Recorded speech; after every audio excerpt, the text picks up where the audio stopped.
Amém.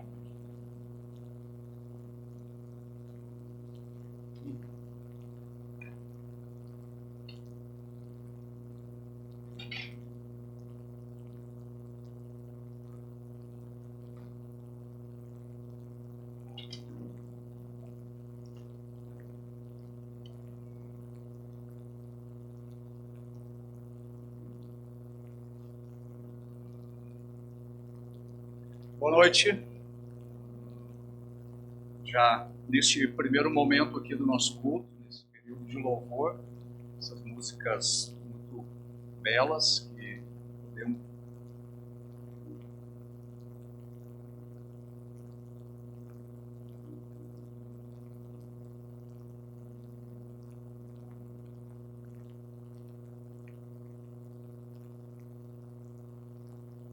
ouvirmos a palavra de Deus. A palavra de Deus, ela nos educa, ela nos repreende, ela nos exorta, ela nos ensina, ela nos conforta, ela cumpre o propósito nas nossas vidas para que nós possamos estar habilitados, diz o apóstolo Paulo a Timóteo, para toda boa obra, né, que o Senhor tem preparado para nós. E nesses dias, nesse mês de junho, nós estamos olhando para o Salmo 34.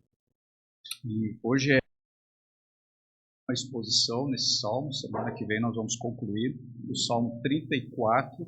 Então eu peço que você abra sua Bíblia neste Salmo.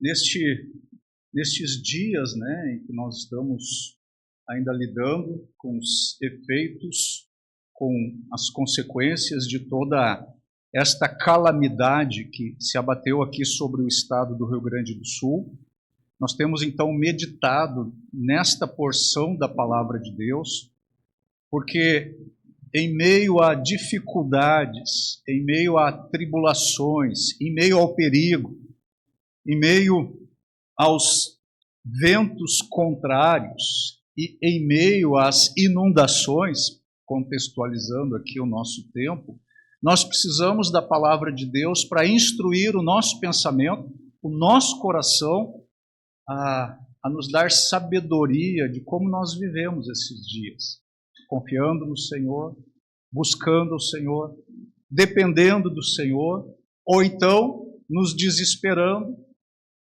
nos abatendo, nos desanimando. É a palavra de Deus vindo ao nosso coração que nos ajuda a passarmos por esses dias, por esses momentos, por essas crises, com sabedoria e de modo agradável ao Senhor.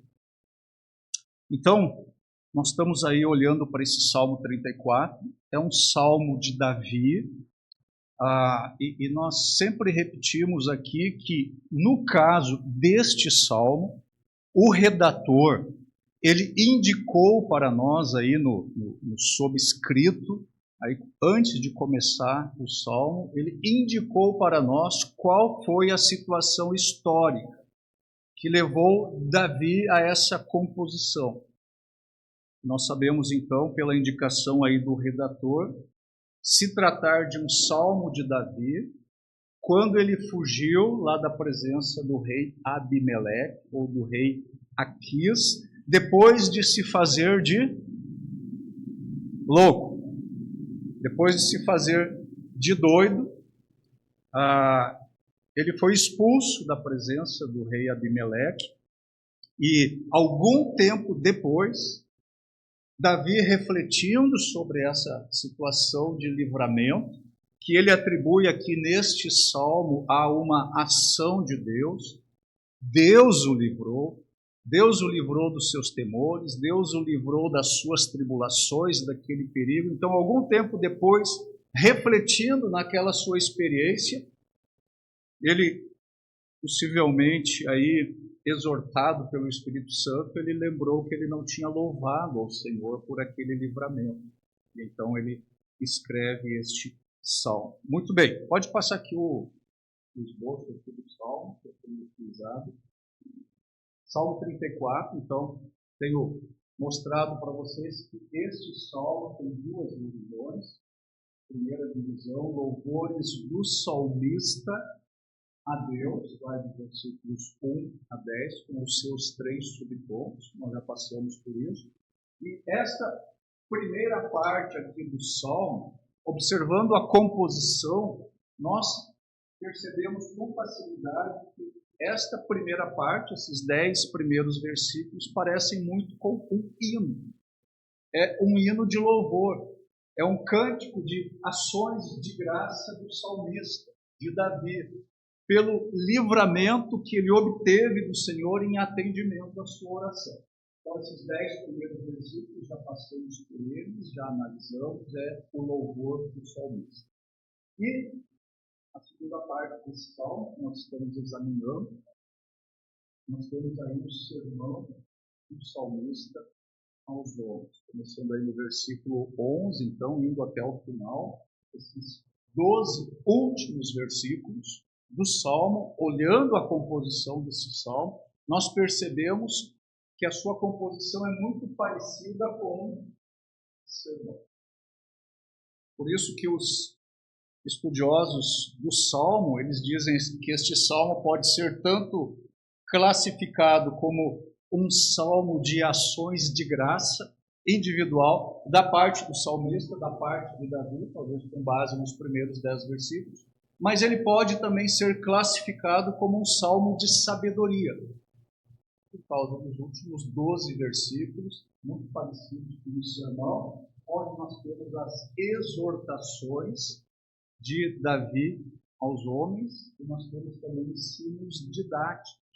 Eles lembram muito a forma de ensino que nós encontramos no livro de Provérbios, que é, por excelência, o livro de sabedoria no Antigo Testamento. Ok, nós vamos começar hoje aqui a última parte desse salmo, e nós vamos concluir essa última parte na próxima semana. Então, vamos passar agora para os ensinos didáticos presentes aqui nessa porção do salmo, e hoje nós vamos olhar para os versículos 15 a 18. E na semana que vem, então, nós vamos concluir olhando para os versículos 19 a 22. Então, me acompanhe aí na leitura. Versículo 15. Os olhos do Senhor repousam sobre os justos, e os seus ouvidos estão abertos ao seu clamor. O rosto do Senhor está contra os que praticam o mal, para lhes extirpar da terra a memória.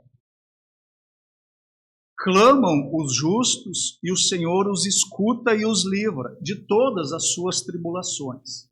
Versículo 18. Perto está o Senhor dos que têm o coração quebrantado, e salva-os de espírito oprimido. Muito bem, só pela leitura desta parte aqui do Salmo, o nosso coração ele já é fortalecido, ele já é consolado, ele já é confortado, porque nós vemos aqui que os olhos do Senhor estão sobre os justos. Nós vemos aqui que os justos clamam e o Senhor os escuta, mas não só os escuta, ele também os livra. Nós vemos aqui perto está o Senhor daqueles que têm o coração quebrantado. Então, em dias de grandes tribulações, e pensando na situação do salmista, foi grande tribulação pela qual ele passou lá na presença daquele monarca filisteu, correndo ali perigo de morte, inclusive, grande tribulação, grande provação. Ele clamou ao Senhor, o Senhor o ouviu, lhe respondeu, lhe livrou de todos os seus temores, de todas as suas tribulações. Então, ao perceber esse ensino aqui do salmista, há grande encorajamento para o nosso coração. Porque o justo, muitas vezes, na sua experiência, na sua caminhada, na sua jornada, na sua peregrinação rumo à pátria celestial, vai passar por tribulações, por provações. Muitas vezes ele vai ter que enfrentar aqueles ventos fortes contrários. Muitas vezes ele vai estar em perigo, sofrendo, passando perseguição, abatido. O que ele deve fazer nessas circunstâncias? Qual é a orientação da palavra de Deus? O que o salmista está dizendo aqui que o justo precisa fazer? E o que ele está garantindo aqui que vai acontecer? Então, quando nós lemos esses versículos aqui, nós devemos ficar confortados em nosso coração, porque nós não estamos abandonados, nós não estamos sozinhos. Nós não estamos aí, como se usa numa expressão popular, a Deus dará. Mas esse Deus está conosco. Reparem que o salmista diz o seguinte: os olhos do Senhor repousam sobre os justos. Ele está dizendo o seguinte: o Senhor Deus, o Deus eterno, o Deus todo-poderoso, o Deus criador dos céus e da terra, os seus olhos estão sobre quem? Sobre o Deus. Davi está dizendo aqui que o Deus todo-poderoso, ele observa o Deus. Ele observa o justo com atenção. Ele observa os justos atentamente. Ele observa os justos com uma terna consideração. Ele observa os justos com um interesse amoroso.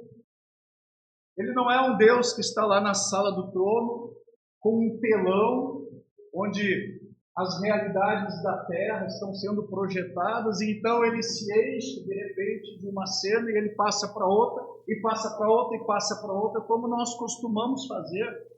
Estamos olhando televisão e não nos agradamos nos comerciais ou na programação, nós vamos trocando.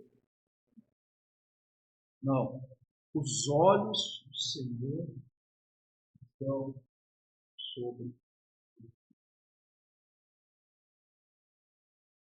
Essa ideia de que os olhos do Senhor repousam, essa ideia de repousar, ela indica que neste olhar do Senhor sobre os justos, há a provisão de descanso. Há a provisão de sossego, de alívio, de tranquilidade. Não é isso que é necessário quando queremos repousar? Que a gente possa entrar num estado de descanso, num estado de sossego, num estado de alívio, num estado de tranquilidade. E o salmista está dizendo aqui que o Senhor olha para os justos e neste olhar ele providencia para os justos o quê?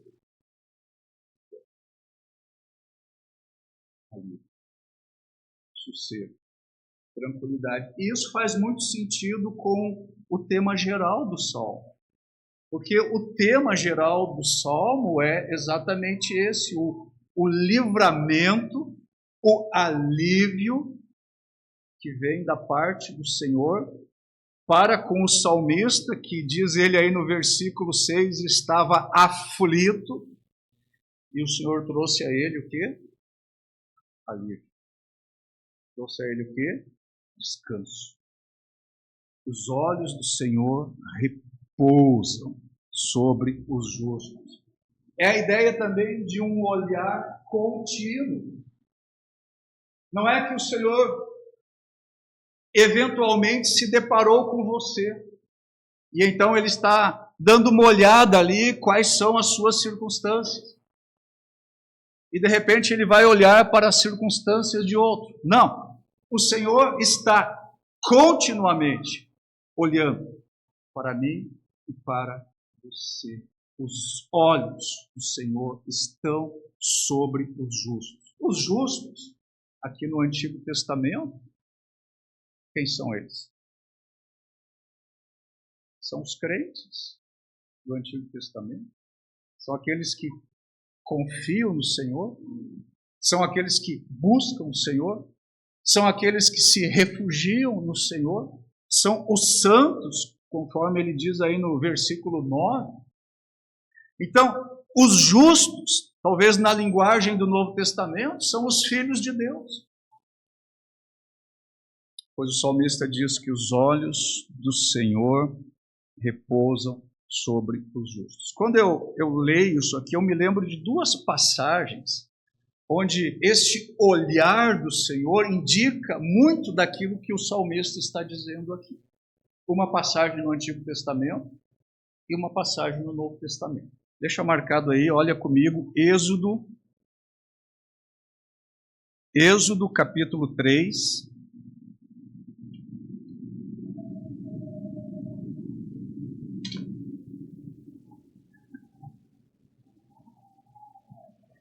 Êxodo capítulo 3, versículos 7 e 8. Êxodo 3, versículos 7 e 8. Olha só o que diz a palavra de Deus. Versículo 7. Disse ainda o Senhor, certamente o quê? Vi a aflição do meu povo, que está no Egito, e ouvi o seu clamor, por causa dos seus exatores. Conheço-lhe o sofrimento. Versículo 8. Por isso, desci a fim de livrá-los da mão dos egípcios, e para fazê-los subir daquela terra, a uma terra boa e ampla, terra que mana leite e mel, o lugar do cananeu, do eteu, do amorreu, do ferezeu, do eveu e do jebuseu. O que nós estamos vendo aqui? Então, o Senhor, ele viu a aflição do seu povo lá no Egito. Ele viu aquele jugo pesado de opressão. Ele viu como os egípcios estavam tratando mal os israelitas. Ele viu, o texto diz, conheço-lhe o sofrimento. Mas para por aí, o Senhor não fez nada? Não, o texto diz, versículo 8, e por isso desci, a fim de livrá-los das mãos dos egípcios. Então, o Senhor viu, o Senhor conheceu o sofrimento e o Senhor desceu para ajudá-los. E o texto ali em Êxodo diz, eu vi e eu ouvi os seus clamores. Isso me lembra muito a isso que Davi está escrevendo aqui, os olhos do Senhor repousam sobre os justos. Ele está vendo o seu povo. Ele está olhando para os seus filhos. Mas não é um olhar desinteressado. Não é um olhar descuidado. Mas é um olhar atencioso. É um olhar amoroso. É um olhar de quem vê, percebe e resolve agir favoravelmente. Mas o versículo diz, e os seus ouvidos estão abertos para ouvir o seu clamor. Se esse texto aí de Êxodo me remete muito ao que Davi está escrevendo aqui no Antigo Testamento, no Novo Testamento tem um outro texto que me remete também bastante a essa experiência de Davi. Marcos, capítulo 6. Marcos, capítulo 6.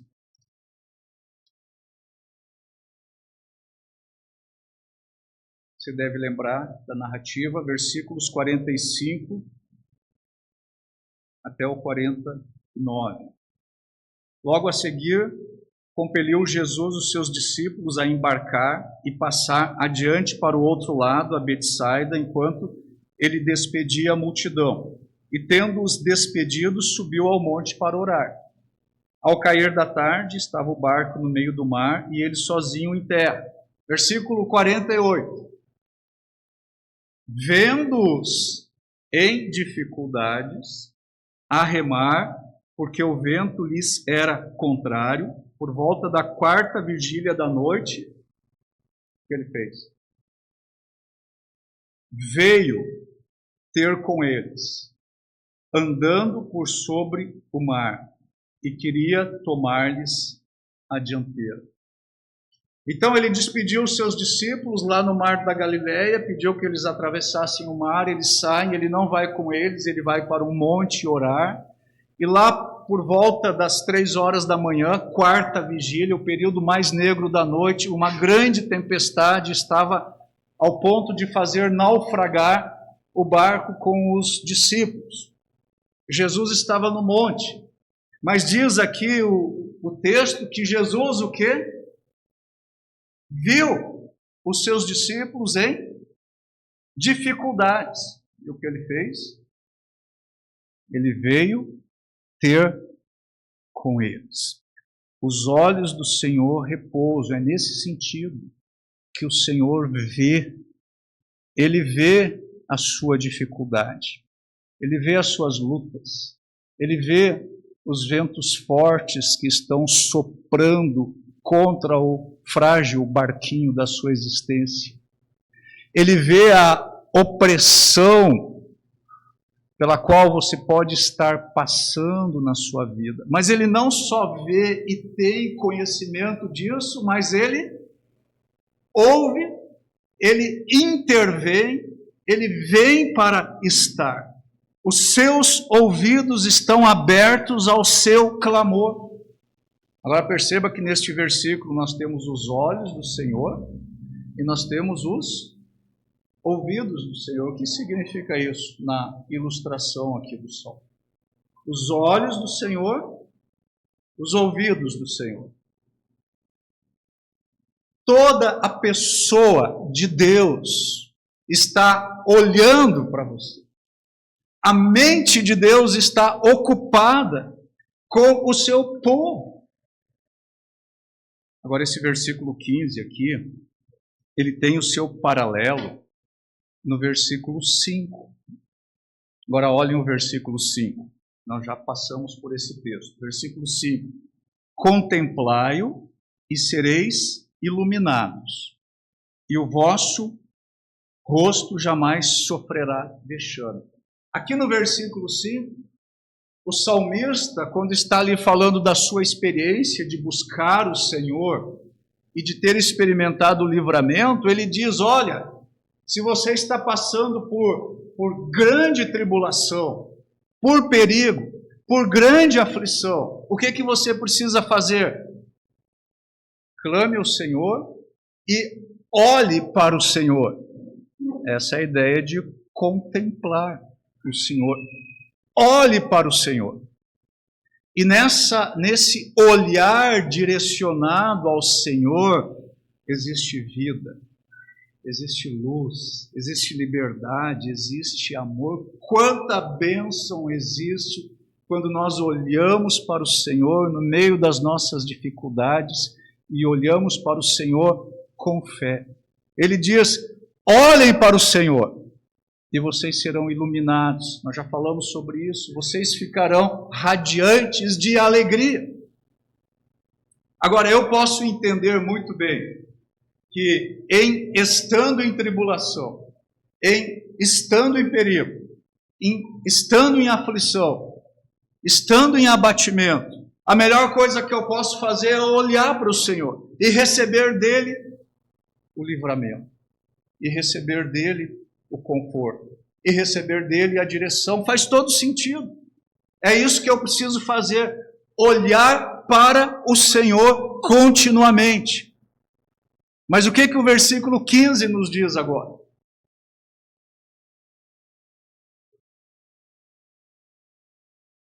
O Senhor está olhando continuamente para o justo. Você percebeu isso? Um lado da moeda é você precisa olhar continuamente para o Senhor, contemplar. E é nessa contemplação que você vai encontrar o seu livramento, o seu fortalecimento, que você vai encontrar graça e bênção. Mas o outro lado dessa moeda é que, enquanto eu estou olhando continuamente para o Senhor, o que o Senhor está fazendo? Ele está olhando continuamente para mim. Você pode entender isso? O Senhor de toda a terra, o Deus Todo-Poderoso, Ele está olhando continuamente para os seus filhos. Os olhos do Senhor repousam sobre os justos, e os seus ouvidos estão abertos para ouvir o seu clamor. Eu vou falar um pouquinho sobre clamor mais para frente, mas quando nós nos damos conta que isso é a realidade, que o nosso Deus está olhando para nós continuamente, como é que nós podemos nos desesperar? Como é que nós podemos nos afastar desse Deus? Como é que nós podemos ter medo? Como é que nós podemos deixar de confiar naquele que está olhando continuamente por nós e para nós? Agora, irmãos, essa é a sorte do crente. Isso é a sorte dos justos, daqueles que confiam no Senhor. Mas isso não é o que acontece com o ímpio. Porque o versículo 16 diz para a gente o seguinte: o rosto do Senhor está contra os que praticam o mal, para lhe extirpar da terra a memória. E às vezes nós podemos ter a tendência de pensar: por que Deus não se importa? Deus não está vendo o mal avançando na terra? Quanta maldade, meu Deus, existe nesse mundo. Quanta blasfêmia. Nós vemos o avanço do mal. Nós vemos o avanço da injustiça. Parece que tudo está fora de controle. E quando nós pensamos que não pode existir algo mais extraordinariamente perverso, algo acontece pior do que aquilo que era a nossa referência. E nós pensamos: será que Deus não está vendo isso? E se Ele está vendo, será que Ele não se importa? Por que Ele permite a injustiça? Por que Ele permite que os homens maus prosperem? O Senhor não está interessado nisso, pois o salmista diz para nós o contrário. O que ele diz aí?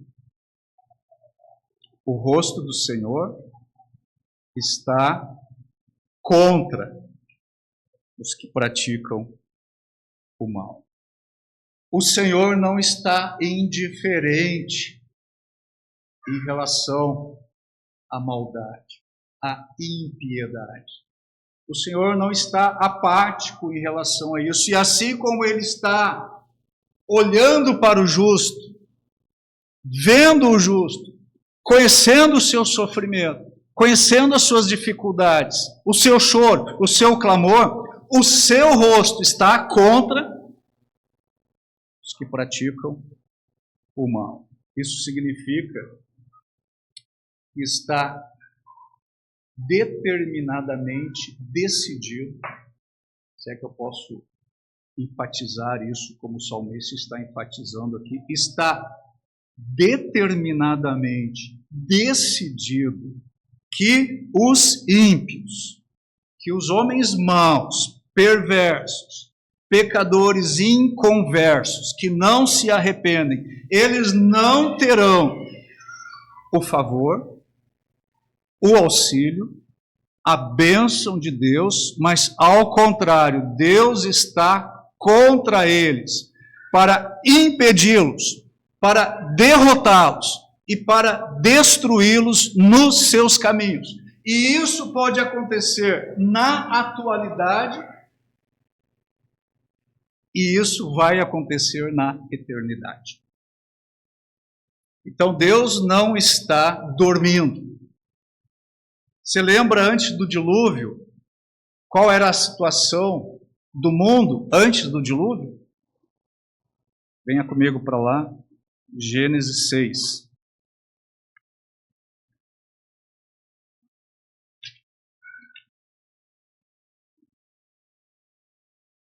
Gênesis 6.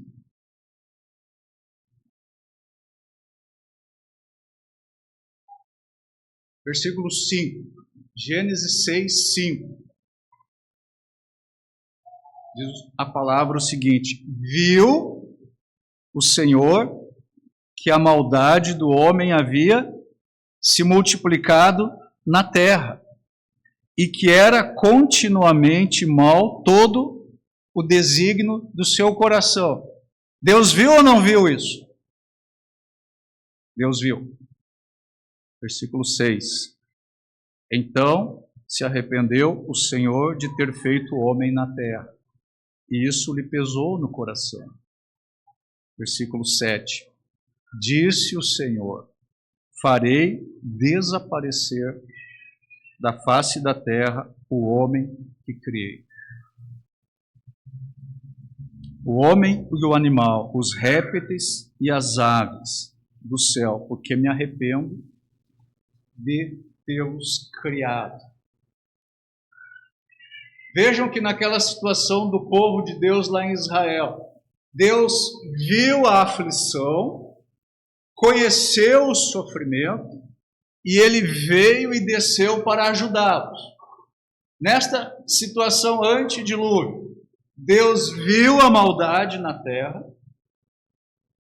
ele viu que era continuamente mal, todo o desígnio do coração do homem, e ele não fez nada. Ele deu cabo, ele destruiu toda aquela civilização pré-diluviana. E o salmista está dizendo aqui: o rosto do Senhor está contra. A batata deles está assando. Eles não perdem por esperar. Seja na atualidade, seja na eternidade, o Senhor está contra. Terrível coisa é o Senhor estar contra alguém. Agora, o que Paulo diz a respeito do crente lá em Romanos 8? Agora, pois, nenhuma condenação há para aqueles que estão em Cristo Jesus. E ele vai dizer: quem vai nos acusar? E aí ele diz o seguinte: se Deus é por nós, quem será contra nós? E o salmista diz aqui que o rosto do Senhor está contra. Eles não perdem por esperar. E você não precisa pensar que tarda Deus executar a sua justiça. Os caminhos do Senhor e os pensamentos do Senhor não são os nossos pensamentos. Mas uma coisa nós podemos ter certeza, com base neste texto: os olhos do Senhor olham o justo, e o rosto do Senhor está contra o ímpio, para lhe extirpar da terra a sua memória. Deus vai apagar o fogo deles. Os seus nomes serão esquecidos, serão amaldiçoados. eles serão destruídos. Eles não vão prosperar. O Salmo número 1, que abre aqui o livro de Salmos, diz o seguinte para a gente. Salmo 1, versículo 4 e seguintes. Qual é a situação dos ímpios? Lembra que Davi diz: o rosto do Senhor está contra aqueles que praticam o mal. Aqui no Salmo 1, no versículo 4, o salmista diz: os ímpios não são assim, não são como os justos, que foram descritos ali nos primeiros 3 versículos. Os ímpios não são assim. Eles são como a palha que o vento dispersa. Por isso, os perversos não prevalecerão no juízo, nem os pecadores na congregação dos justos. Pois o Senhor, olha a palavrinha aqui, Ele conhece o caminho dos justos, mas o caminho dos ímpios perecerá. O rosto do Senhor está contra os que praticam o mal. É interessante que o apóstolo Pedro, lá na sua primeira carta, ele vai fazer uma citação quase direta dessa passagem aqui para trazer um encorajamento ao crente. Então, deixa marcado aí, venha comigo para a primeira carta de Pedro. Primeira carta de Pedro, versículos 10, 11 e 12. 10, 11 e 12. Pois, quem quer amar a vida e ver dias felizes, refreie a língua do mal e evite que os seus lábios falem dolosamente. Você já leu isso em alguma parte? Está aí no Salmo 34, versículos 12 e 13. Versículo 11: aparte-se do mal, pratique o que é bom, busque a paz e empenhe-se por alcançá-lo. Você já leu isso? Está aí no Salmo, é o versículo 14. E aí ele diz aí: porque os olhos do Senhor repousam sobre os justos, e os seus ouvidos estão abertos às suas súplicas, mas o rosto do Senhor está contra aqueles que praticam males. Você já leu isso aqui em algum lugar? Acabamos de ler. Só que aqui no contexto da carta de Pedro, Pedro começa falando da nossa herança que nós recebemos. Ele fala que nesta herança existe vida, no sentido de uma vida abundante. E ele fala que nós temos condições de viver a nossa vida neste mundo hostil, não no pecado, mas nós podemos viver a nossa vida neste mundo hostil com alegria, sendo bênção para as pessoas, bendizendo em vez de amaldiçoar, buscando a paz. E aí ele termina ali falando sobre a sorte dos ímpios, citando o texto aqui do Salmo 34, que é para trazer um encorajamento. Não fique aí aflito por ver a prosperidade do mal, do ímpio, porque eles não irão avante, eles não vão prosperar. O rosto do Senhor está contra eles. Então nunca deixe de lembrar disso. Quando você olhar aí para este mundo tenebroso, nós não vivemos naquele mundo de Nárnia. Nós não somos como Alice no País das Maravilhas. Nós vivemos num mundo tenebroso. É isso que Paulo diz lá em Efésios. Mundo tenebroso, onde aparentemente o mal está avançando. Mas diz o salmista no Salmo 1, eles não irão avante. E vai ser grande a ruína deles no dia do juízo. E Davi diz: o rosto do Senhor está contra aqueles que praticam o mal. Versículo 17. Clamam os justos, e o Senhor os escuta e os livra de todas as suas tribulações. Agora, este versículo 17, ele é um paralelo do versículo 6. Ele diz praticamente a mesma coisa que diz o versículo 6. Uma sutil diferença. Versículo 6. Clamou este aflito, e o Senhor o ouviu e o livrou de todas as suas tribulações. Versículo 17. Clamam os justos, e o Senhor os escuta e os livra de todas as suas tribulações. Davi está dizendo o seguinte lá no versículo 6. Eu que era um pobre coitado lá na corte do rei Abimeleque, prestes a ser entregue à morte, eu clamei ao Senhor, Ele me livrou. Ele me livrou dos meus temores. Ele me livrou das minhas tribulações. Mas eu quero dizer para vocês, Davi está falando para a gente, não é porque era eu, não é porque era Davi.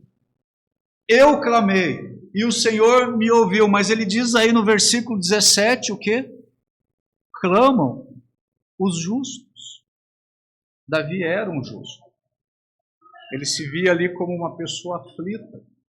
E ele clamou ao Senhor, mas ele está dizendo, aquilo que aconteceu comigo pode acontecer com você, que é um filho de Deus, que é um justo, que é um crente. Clame ao Senhor.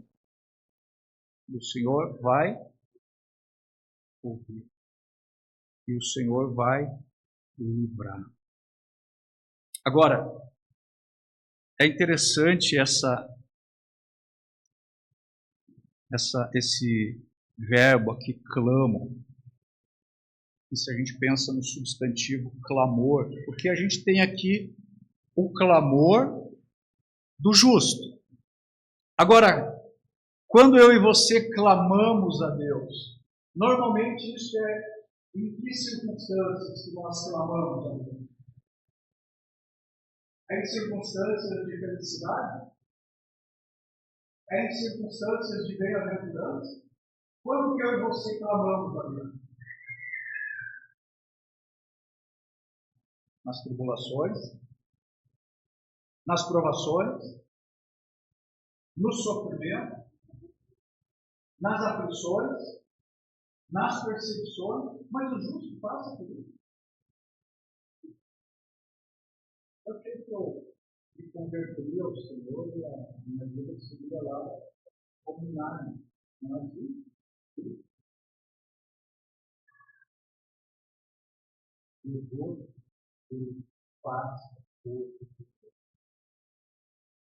É enganoso aquele evangelho que diz que quando você se converte, a sua vida se transforma num mar de rosas.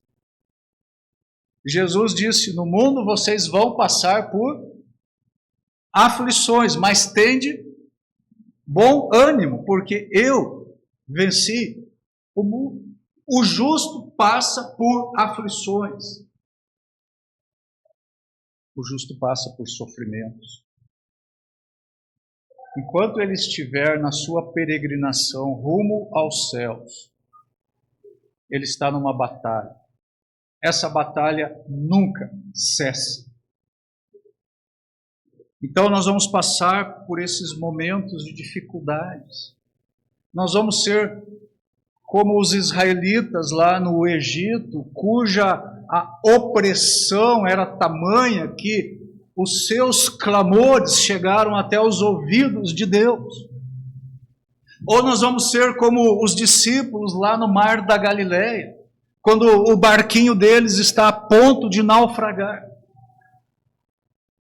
Então nós precisamos fazer o quê?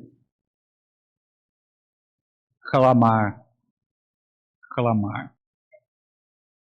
Para que isso fique bem claro, quando eu e você estamos passando por sofrimentos, o que nós devemos fazer?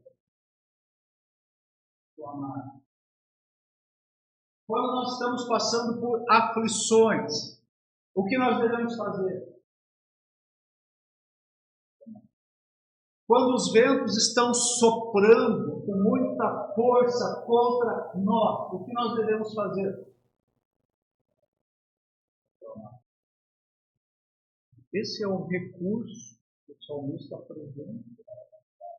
Um momento de dificuldades, de provações, é nesses momentos que nós precisamos clamar e confiar. Então, às vezes, nós somos muito engenhosos e nós estamos diante de uma dificuldade, nós clamamos ao Senhor, talvez como Davi fez na sua experiência lá diante do rei Aquias, mas imediatamente nós começamos a querer dar um jeito na situação.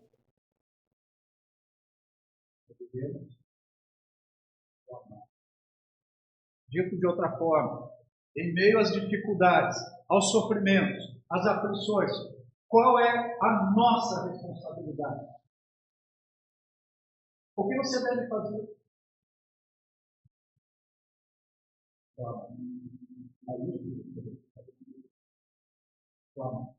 Agora, qual é o papel de Deus? O que Deus vai fazer? Clamam os justos e o Senhor os escuta e os livra. Qual é o seu papel? Clamar. Qual é o papel do Senhor? Escutar e livrar. Nunca inverta essa ordem. Se você inverter isso, você vai se aprofundar nas suas tribulações. Não tente ser Deus. Não tente resolver a situação. Não aparente aí uma falsa piedade. Clame ao Senhor, confie no Senhor e espere no Senhor. Esperar o quê? O livramento. Quando o salmista coloca dessa forma aí, o Senhor os escuta e os livra nessa sequência, isso significa, ele já disse isso lá no versículo 6, isso significa que o Senhor não tarda. Ele não demora. Ele está pronto para socorrer. É isso que significa os escuta e os livra, quando isso é trazido junto. Os escuta e os livra. Clamam os justos e o Senhor os escuta. Agora isso remete a uma outra figura, uma outra ilustração. Nós temos aqui mães ainda de bebês na congregação. Agora é impressionante como uma mãe, já temos uma mãe que saiu porque ela ouviu o choro do seu filho. Uma mãe, ela ouve o choro do seu bebê, e uma mãe, ela consegue discernir qual é a natureza desse choro. Ele é um choro de dor, é um choro de fogo, é um choro de falha. A mãe sabe discernir. Pois quando Davi diz, o Senhor ouve o clamor, ele escuta e ele os livra, é a ideia de que o Senhor ele conhece aí a natureza do nosso clamor, da nossa súplica. Ele conhece aquele choro que está presente no nosso clamor, e ele sabe muito bem discernir qual é a natureza desse choro. Se é um choro que vem da tribulação, se é um choro que vem do abatimento, se é um choro que vem da aflição, se é um choro que vem do desânimo, se é um choro que vem por causa do pecado, se é um choro que vem por causa do nosso amor para com o nosso Senhor. Quando ele ouve o nosso clamor e os seus ouvidos estão atentos para ouvir esse clamor, isso significa que ele discerne cada nota da nossa súplica, do nosso lamento, Assim como uma mãe discerne a natureza do choro do seu filho. Uma outra ilustração, os ouvidos do Senhor são como os ouvidos de um maestro. E o maestro é aquele que sabe, corrija maestro se eu estiver errado, e o maestro é aquele que sabe analisar, avaliar, interpretar uma partitura musical, e ele sabe então notar ali ou avaliar as notas musicais, os ritmos, a dinâmica, os efeitos, as articulações que o compositor pretendeu com aquela obra. Ele sabe avaliar. É interessante que quando o maestro dirigia no coral, a gente estava desafinado, ele sabia identificar ali a nota que eu falei. Seus ouvidos estão habilitados para discernir. Davi está dizendo aqui o seguinte: os ouvidos estão abertos os seus ouvidos estão abertos ao seu clamor, e no versículo 17 o Senhor os escuta. Mas assim como ele vê com propriedade aquilo que nós estamos passando, ele também escuta com propriedade o nosso clamor. E ele sabe discernir perfeitamente qual é a natureza deste clamor. E ele diz, e então ele os livra de todas as suas tribulações. Irmãos, nós podemos estar presos a uma rede de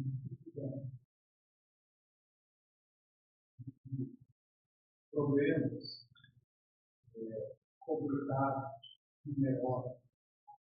Mas o salmista está dizendo que não importa qual a rede na qual nós estamos presos, de dificuldades, de sofrimento, o Senhor, Ele nos liberta, Ele nos solta de todas essas redes, de todas as tribulações.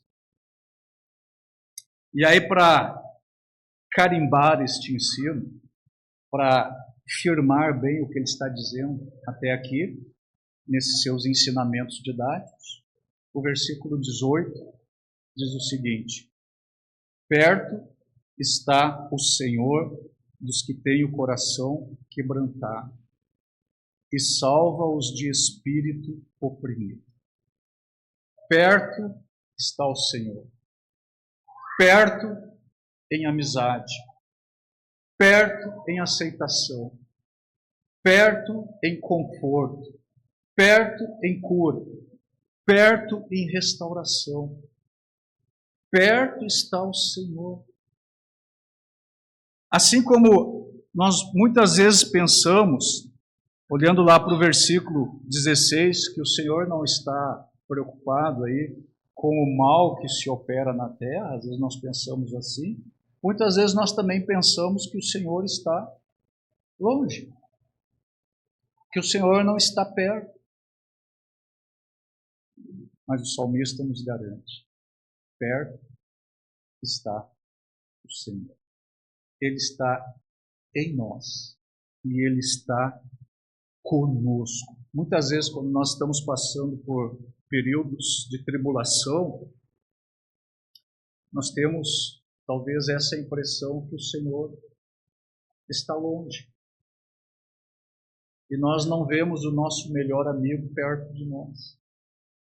E lá, naquele texto de Marcos, capítulo 6, volte para lá, por favor. Marcos, capítulo 6.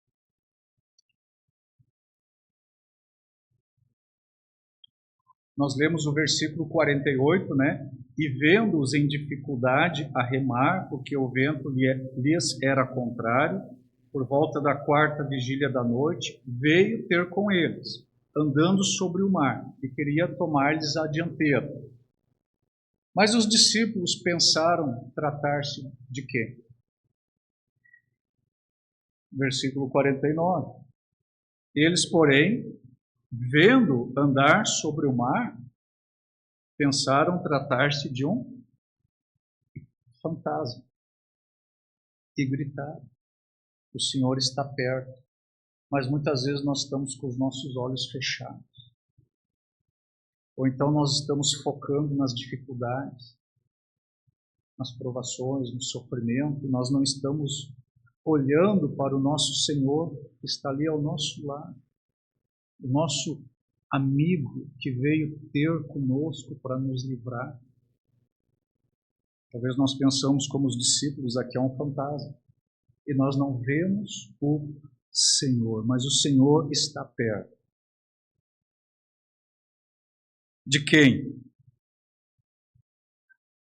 Dos que têm o coração quebrantado, ou contrito, ou arrependido.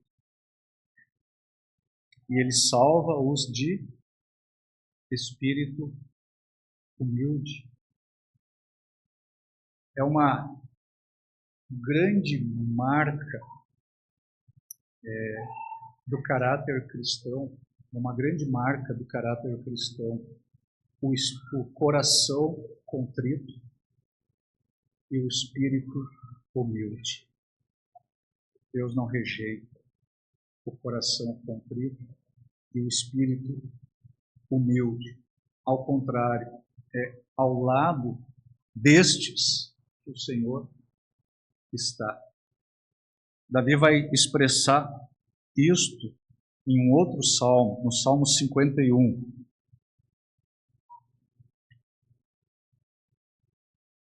Salmo 51, versículo 17. Quais são os sacrifícios que Deus se agrada? Sacrifícios agradáveis a Deus são o quê? O espírito quebrantado, o coração compungido e contrito. Não o desprezarás, ó Deus. Perto está o Senhor.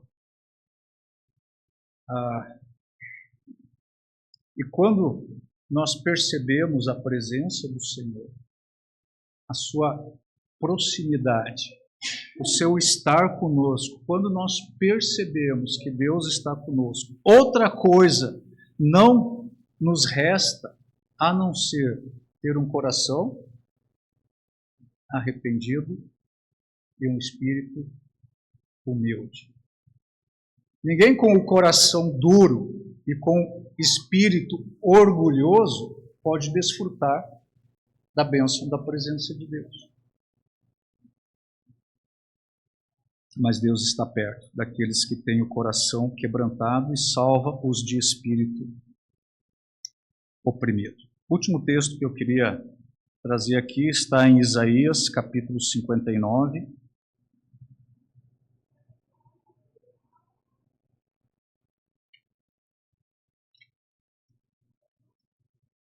Isaías 59, versículo 1. Eis que a mão do Senhor não está encolhida, para que não possa salvar, nem surdo o seu ouvido, para que não possa ouvir.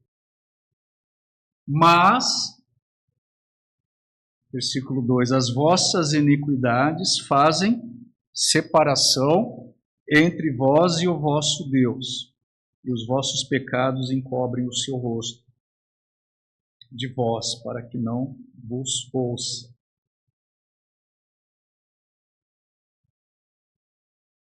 A mão do Senhor não está encolhida, o seu ouvido não está surdo. E o salmista diz: o Senhor está perto de quem? Tem o coração arrependido e o espírito humilde. Se esse não é o nosso caso, mas nós estamos no nosso orgulho e sem arrependimento, essas coisas fazem separação entre nós e o nosso Deus, de modo que o seu rosto não seja visto e ele não nos ouça. Então, Davi, voltando agora para concluir, nessa parte aqui do Salmo, onde ele está trazendo os seus ensinos didáticos, ele traz muito alento ao nosso coração ao mostrar que os olhos do Senhor repousam continuamente sobre os justos, que Ele escuta o clamor dos justos, que Ele livra os justos das suas tribulações e que Ele está perto daquele justo que tem o seu coração contrito e o seu espírito humilde. Isso deve ser a nossa busca. Devemos buscar o Senhor, devemos nos refugiar no Senhor, devemos clamar ao Senhor, devemos esperar dele o seu livramento e devemos prosseguir nessa caminhada com o coração quebrantado e o espírito humilde. É assim que nós atraímos a bondade e a benevolência do Senhor sobre nós. Vamos orar. Senhor, obrigado por essa noite, pelo compartilhar da Tua palavra, que é tão especial, Senhor, e fala tanto aos nossos corações e ministra, Senhor, conforme as necessidades destes corações que estão ouvindo a Sua palavra. Eu peço, Senhor, que a semelhança de Davi, nós possamos estar contemplando o Senhor, temendo o Senhor, confiando no Senhor, provando que o Senhor é bom, e possamos, Senhor, perceber dia após dia na nossa vida que o Senhor está conosco, olhando para nós, nos ouvindo, atento ao nosso clamor e nos livrando, Senhor, das nossas tribulações. E que nisso tudo o Senhor sempre seja glorificado e exaltado. Que nós possamos conhecer o Senhor dessa forma, como alguém que está perto de nós e não distante, alguém que está particularmente envolvido nas nossas circunstâncias. E que, de outra forma, Senhor, nós também sejamos aqueles que estejamos perto de Ti e particularmente envolvidos com a Tua palavra, com a Tua pessoa. Eu peço todas essas coisas em nome de Jesus.